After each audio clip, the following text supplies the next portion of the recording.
Hello everyone, मैं अंबुज रंजन झा आप सबों का आपके अपने YouTube channel logic is magic में स्वागत करता हूं। आज का हमारा टॉपिक है ब्लड रिलेशन में रिलेशनशिप बेस्ड।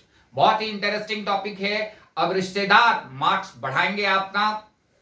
ब्लड रिलेशंस में रिलेशनशिप बेस्ड की अगर बात करें हम तो डिफरेंट एग्जामिनेशंस में, डिफरेंट कॉम्पिटिटिव एग्जामिनेशंस में, चाहे बैंक के एग्जामिनेशंस हो, एसएससी के हो या फिर रेलवे के हो, वन क्वेश्चन फिक्स होता है।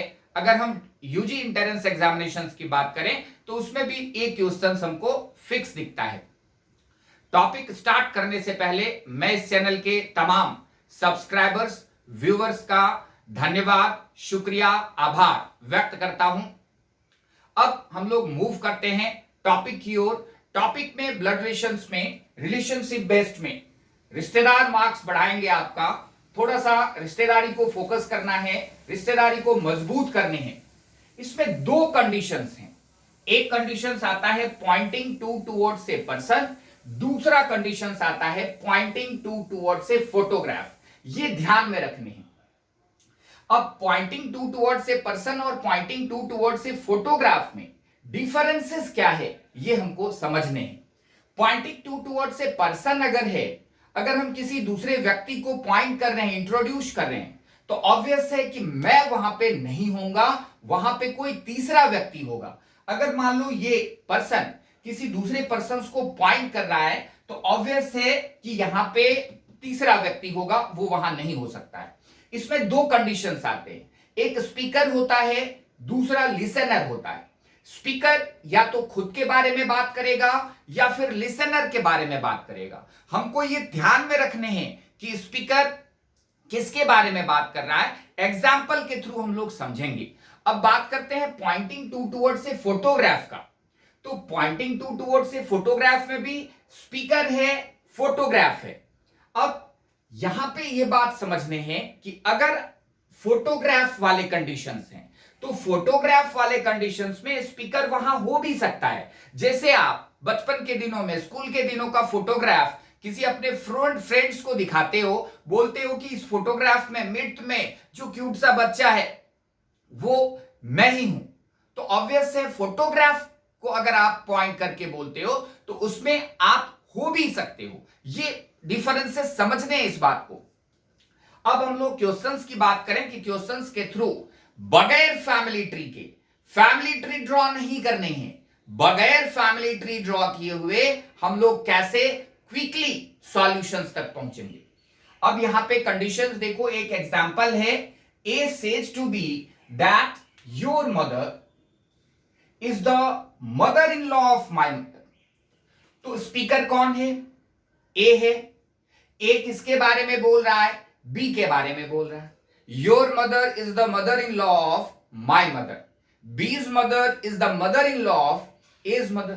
तो ऑब्वियस है कि ए की मदर क्या होगी? ए की मदर डॉटर इन लॉ होगी बी के मदर की। ठीक है, बगैर, बहुत इतना सहज है, डायग्राम बनाने ही नहीं है, हमने इंफॉर्मेशन को पढ़ा और क्विकली आंसर्स तक पहुंच गए। तो आंसर क्या होना चाहिए? आंसर होना चाहिए डॉटर इन लॉ। आंसर होने चाहिए daughter in law. How A's mother is related to B's mother? तो ऑब्वियस है A's mother is the daughter in law of B's mother.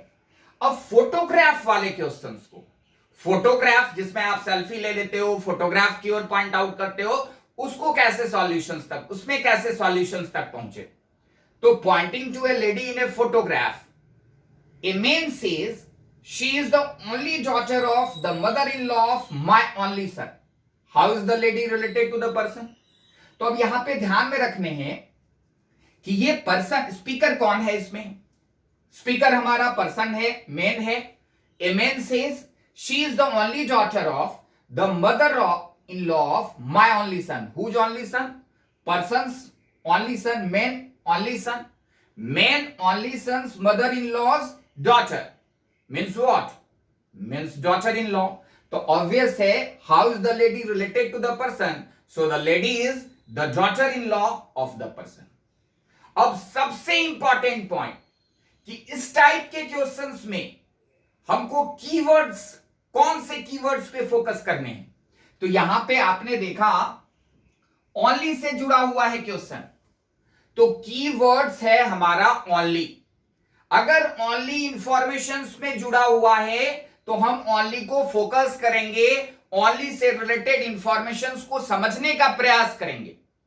ठीक है, अब सपोज करो मैं कहता हूं कि the lady who is standing, who is sitting before me is the only daughter of my father-in-law.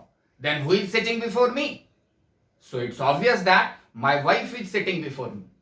So it's clearly understood. बहुत ही आसान है। तो जिस इंफॉर्मेशंस में only लगा हुआ है, आप सबसे पहले उसको फोकस कर लो, उसको समझ लो, और फैमिली ट्री ड्रॉ करने की कोई जरूरत नहीं है। आप डायरेक्ट इंफॉर्मेशंस को पढ़ोगे और एग्जामिनेशंस में सॉल्यूशंस को क्लिक करोगे। इस वीडियो के अकॉर्डिंगली जो हम लोगों ने ये रिलेशनशिप बेस्ड में कुछ समझने का प्रयास किया, बहुत आसानी से फैमिली ट्री ड्रॉ नहीं करने हैं। लेकिन जो मेरे न्यू व्यूअर्स हैं, अगर आपने ब्लड रिलेशंस में मेरा पहले वाला वीडियो नहीं वॉच करा है तो प्लीज इसको जो आपने वॉच किया है, थोड़ी बहुत अगर परेशानी हो रही है तो प्लीज आप और अच्छे से समझने के लिए इस वीडियो में जो परेशानी हुई है उसको और अच्छे से, वो परेशानी ना हो उसके लिए मेरे ब्लड रिलेशंस के पहले वाला वीडियो आप वॉच कर सकते हैं।